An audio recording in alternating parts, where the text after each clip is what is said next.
Hello everyone, मैं भूषण गायकवाड़ आप सभी का बहुत बहुत स्वागत करता हूं हमारे इस ऑनलाइन प्लेटफॉर्म पर। तो दोस्तों, हम पढ़ने वाले हैं नाउन और नाउन की। आज ये हमारी क्लास बहुत ही ज़्यादा इंपॉर्टेंट है ना? क्योंकि इसमें हम कुछ बचे हुए रूल्स को पढ़ने वाले हैं। ठीक है, तो जितने भी रूल्स अभी तक हमने पढ़े हैं वो सारे के सारे ही इंपॉर्टेंट थे, और उसी के आगे कुछ और रूल्स इस चैप्टर में बचे हुए हैं जिन्हें हम आज की क्लास में कवर करेंगे। तो एक एक चीज को समझेंगे डिटेल में, साथ ही साथ हम एरर डिटेक्शन के क्वेश्चंस को भी सॉल्व करने वाले हैं। चलिए तो शुरू करते हैं क्लास को बिना किसी देरी किए, है ना? चलो तो कंटिन्यू बने रहिएगा लास्ट तक, ताकि आपको सारी चीजें अच्छे से क्लियर हो सके। चलिए तो शुरू करते हैं। देखिए, तो सभी को राधे राधे, जय श्री कृष्ण। देखिए,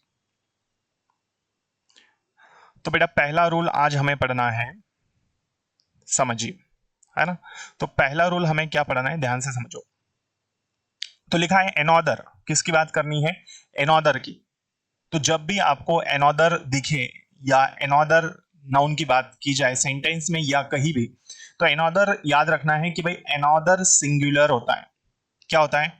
एनॉदर सिंगुलर में आता है। क्लियर है? तो पहली बात क्लियर हो गई कि एनॉदर जो है ये किस में आता है, ये सिंगुलर होता है।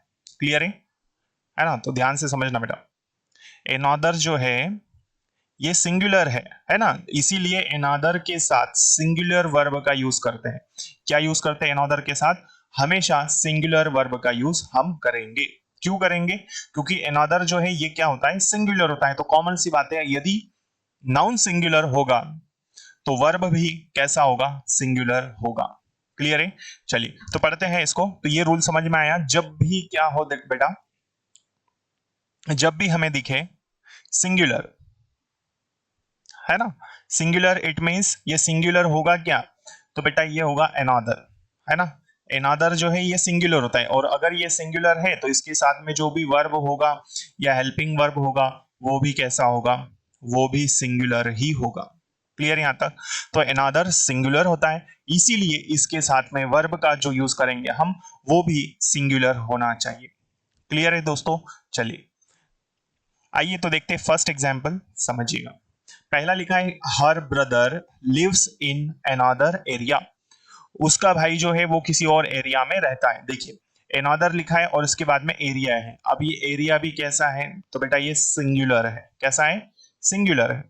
Second example, have you got another letters, है ना? तो ये वाला सेंटेंस हमारा रॉन्ग है। क्यों रॉन्ग है? क्योंकि लेटर्स लिखा है यहां पर। क्लियर है? तो अनदर सिंगुलर होगा, और भाई जब भी ये आएगा एनॉदर, ये अपने साथ में सिंगुलर वर्ब को ही लेकर आएगा। कोई डाउट है यहां तक? आई होप ये रूल आप समझ चुके होंगे। क्लियर है ना? तो इसको याद रखना है, भूलना नहीं है। एनॉदर सिंगुलर होता है और इसके साथ में हमेशा सिंगुलर वर्ब का यूज हम करते हैं। आइए आगे बढ़ते हैं। नेक्स्ट एग्जाम्पल, नेक्स्ट रूल क्या है उसे हम पढ़ेंगे। तो बेटा इस चैनल पर आपकी तैयारी बहुत ही शानदार तरीके से मैं आप लोगों को करवाने वाला हूं, तो बिल्कुल बने रहिएगा हमारे साथ में। और जो भी फ्रेंड्स आपकी तैयारी कर रहे हैं उनसे आप जरूर चैनल को शेयर करें। ठीक है? चलिए तो अब सेकेंड रूल आज की क्लास का, सेकेंड रूल क्या है समझिए आज की क्लास का। तो लिखा है अदर। अभी हमने क्या पढ़ा? अनदर। और अब हम पढ़ने वाले हैं अदर। तो अदर क्या होता है? अदर प्लूरल होता है। क्या होता है बेटा? अदर जो है ये किस में आता है? ये प्लूरल में आता है। क्लियर है? तो अदर कैसा होता है? प्लूरल होता है। और अदर के साथ में, अगर ये भाई प्लूरल है तो कॉमन सी बात है, अदर के साथ में क्या होगा? प्लूरल वर्ब लगेगा। क्या लगेगा? प्लूरल, है ना? तो याद रखिए इस रूल में क्या है कि अदर कैसा होता है? अदर प्लूरल होगा, और यदि ये प्लूरल है तो इसके साथ में जो भी वर्ब आएगा ये भी कैसा होना चाहिए?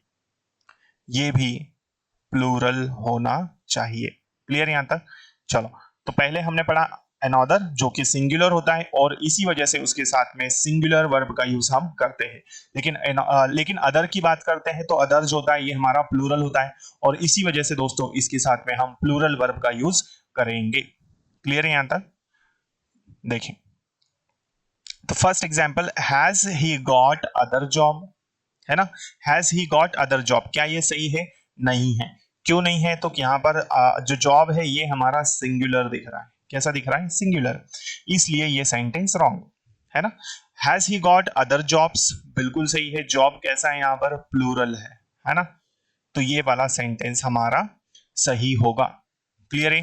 तो अनदर के साथ में सिंगुलर वर्ब लगाओगे और अदर के साथ में हमेशा हमेशा प्लूरल वर्ब का यूज करना है। कोई दिक्कत है यहां तक? चलो, तो अनदर सिंगुलर, अदर प्लूरल। आइए आगे बढ़ते हैं।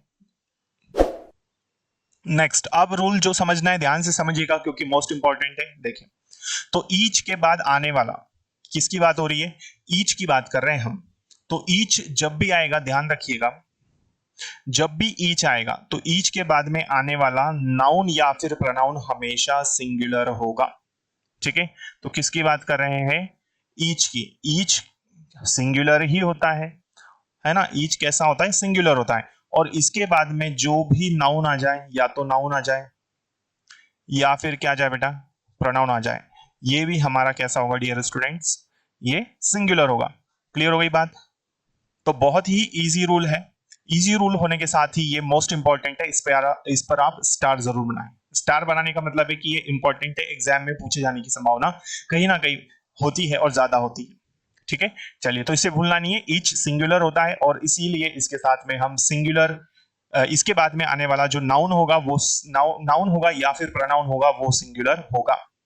और यदि वो सिंगुलर होगा तो उसी के साथ में हम सिंगुलर वर्ब का यूज करेंगे। ठीक है? चलो, जैसे फर्स्ट एग्जांपल, ईच क्या दिया बेटा इसमें? ईच बॉय, है ना? सिंगुलर है। बॉय कैसा है यहां पर? ये सिंगुलर है। आप देख रहे हैं वर्ब भी सिंगुलर है। तो each boy has passed the test. प्रत्येक लड़का टेस्ट पास कर चुका है या हर लड़के ने टेस्ट पास कर लिया है। क्लियर है? Good. Next, second example, each girl was. Each हमारा सिंगुलर है ना? गर्ल भी नाउन कैसा है? सिंगुलर है। ठीक है, यही पढ़ा है हमने। तो each girl was awarded by the teacher. हर लड़की को, प्रत्येक लड़की को क्या है? टीचर के द्वारा अवार्ड दिया गया। क्लियर? चलिए, तो ईच, आई होप ये रूल आपको समझ में आ चुका होगा कि ईच जब भी आएगा, अपने बाद में आने वाला जो भी उसका नाउन या प्रोनाउन होगा उसके बाद जब भी, तो वो हमेशा सिंगुलर होगा। क्लियर है? आइए आगे बढ़ते हैं। नेक्स्ट रूल है वेरी इंपॉर्टेंट, ये भी है ना, समझिए। तो इस चैप्टर को हम अभी शुरू से, पहले लेक्चर से अभी तक, फर्स्ट लेक्चर से अभी तक के लेक्चर्स में हम पूरा ही चैप्टर बिल्कुल बारीकी से सारे ही रूल्स हम पढ़ते आए हैं और इसी तरह आने वाली क्लासेस में भी सारे चैप्टर्स में आप लोगों को पढ़ाने वाला हूं। देखिए, नेक्स्ट, इस रूल में हमें बोला है कि एवरीवन, क्या कहा? एवरीवन। अब एवरीवन का मतलब क्या होता है? हर कोई या हर एक, एवरीबडी, समवन, एनीथिंग या समथिंग भी हो सकता है ना? तो ये वर्ड्स याद रखिएगा, है ना? क्या आ जाए? एवरीवन, एवरीबडी, समवन, एनीथिंग, है ना? ये हमेशा सिंगुलर होते हैं। तो ये जितने भी वर्ड्स आप देख रहे हैं बेटा, ये सारे के सारे क्या होंगे? ये सभी सिंगुलर में यूज होंगे। किस में काउंट होंगे? ये सिंगुलर में। क्लियर है? तो ये सारे के सारे जो भी वर्ड्स हमने पढ़े हैं, एवरीवन, समवन, एवरीबॉडी, एनीथिंग, ये जो भी है, ये सारे के सारे ही कैसे होंगे? सिंगुलर होंगे। क्लियर? गुड। अब देखिए first example, everything was ready in the ground. Ground में भाई सब कुछ तैयार है ना? तो एवरीथिंग कैसा है? सिंगुलर है। Everybody wrote a story in the class. हर किसी ने क्लास में कहानी लिखी। ठीक है? तो हर किसी ने क्लास में कहानी लिखी। क्लियर है यहां तक? गुड। तो एवरीथिंग, एवरीवन, समवन, एनीथिंग, ये जितने भी है ये सभी के सभी सिंगुलर में काउंट होंगे। क्लियर? आइए आगे बढ़ते हैं। नेक्स्ट, देखिए एक एरर डिटेक्शन का क्वेश्चन है, समझते हैं इसको, सॉल्व करते हैं। देखिए, तो एरर डिटेक्शन में दिया है क्वेश्चन, पढ़िए। Ganesh has been given a 10 rupees note. Clear है? Ganesh has been given a 10 rupees note. Ganesh को 10 रुपए का नोट दिया गया है ना? गणेश को एक 10 रुपए का नोट दिया गया है। क्लियर यहां तक? तो ये रूल बेटा हम पढ़ चुके हैं। यदि आपने इसकी प्रीवियस क्लासेस देखी होगी तो डेफिनेटली आपको याद आया होगा, है ना? जिन बच्चों ने क्लास अटेंड की, इसकी पहले वाले क्लासेस देखिए। ठीक है? लास्ट लेक्चर में ही हमने डिस्कस किया था कि भाई जनरली क्या होता है। देखिए, ये रूल हमने पढ़ा था कि 10 रुपीज होता है, लेकिन इसके बाद यदि नाउन आ जाए तब हम क्या करते हैं? 10 रुपी लिखते हैं। ठीक है? चलो, तो जिन बच्चों ने इसकी प्रीवियस क्लासेस देखी होगी तो डेफिनेटली वो इसका आंसर दे पाएंगे, ऐसा मुझे लगता है। देखिए, तो क्या है 10 रुपीज, गणेश को एक 10 रुपए का नोट दिया गया है। ये हमारा फर्स्ट पार्ट है, ये सेकंड है, ये थर्ड है और ये वाला फोर्थ है। इसमें देखो कहां पर है 10 रुपीज लिखा है और यहां पर ये नोट जो है ये हमारा क्या है नाउन है, और हमने यही बोला था कि जनरली क्या होता है 10 रुपीज होता है ना। लेकिन यदि इसके बाद में नाउन आ जाए तो हमने क्या सीखा है कि भाई फिर क्या हो जाएगा 10 रुपी हो जाएगा ये, है ना। तो इसमें एरर कहां पर है पार्ट नंबर 3 में, नोट ये नाउन है हमारा तो यहां पर मिस्टेक क्या है एस का, तो रुपी होना चाहिए न कि rupees. So we can say there is error in the third part.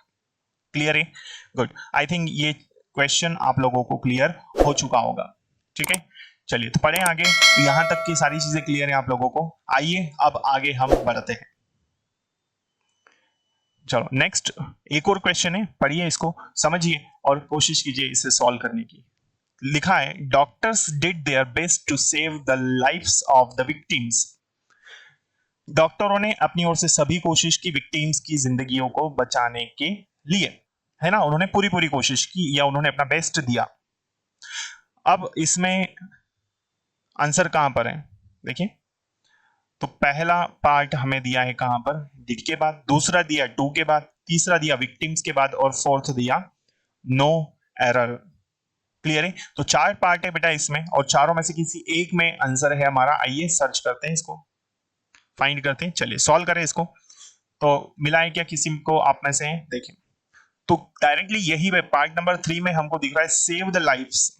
हमने पढ़ा था भाई लाइफ का प्लूरल क्या होता है ना, शुरुआत में ही हमने पढ़ा था क्लास के, है ना, शायद फर्स्ट या सेकंड लेक्चर होगा हमारा, जब हमने पढ़ा था कि यदि किसी नाउन के लास्ट में क्या हो एफ या एफ ई हो तो हम उसका प्लूरल कैसे बनाते हैं, VES लगाकर बनाते हैं, ठीक है। ये वाला रूल हम पढ़ चुके हैं, तो इसी रूल पर ये क्वेश्चन बेस्ड था। क्लियर है, समझ में आया क्या है ये क्वेश्चन। चलो तो इसमें एरर कहां पर आ जाएगा बेटा, पार्ट नंबर कौन सा, सेकंड में एरर आएगा। इसमें किस में आएगा, पार्ट नंबर सेकंड में। क्लियर है ना, सो सेकंड नहीं थर्ड में है, ठीक है। लाइफ किस में लिखा है, थर्ड में लिखा है, तो यहां पर एरर कहां पर है, पार्ट नंबर 3 में। तो लाइफ दिया है, इसका प्लूरल हम क्या करते हैं, एफ या एफ ई हो तो हम क्या करते हैं लाइव्स हो जाएगा, ठीक है, पार्ट नंबर थर्ड। क्लियर है, चलिए तो ये क्वेश्चन समझ में आया आप लोगों को। तो एग्जाम में भी बेटा इसी तरह से हमें क्वेश्चन सॉल्व करने होते हैं। Next, the widow who lives near his house is passing through many crises। Last में दिया है नो एरर। क्लियर है, चलिए तो ये क्वेश्चन बेटा मैं आप लोगों के लिए छोड़ता हूं, आप मुझे कमेंट करके जरूर बताएं इस क्वेश्चन का आंसर कि आपका क्या आंसर आ रहा है, ठीक है। चलिए तो कमेंट करके जरूर बताइएगा ताकि मुझे समझ में आए कि आप लोग अच्छे से पढ़ रहे हो, सारी चीजें समझ में आ रही है, क्लास कैसी लगी आप जरूर मुझे कमेंट करके बताएं, ठीक है। चलिए तो आने वाली क्लासेस में मैं आप लोगों के लिए प्रोनाउंस का चैप्टर लेके आने वाला हूं, ठीक है। तो ये क्वेश्चन दोस्तों मैं आप लोगों के लिए छोड़ता हूं, तो है ना, इसका आंसर आप मुझे कमेंट सेक्शन में जरूर बताएं। क्लियर, चलिए मिलते हैं अगली क्लास में, तब तक के लिए जय हिंद जय Bharat, thank you so much.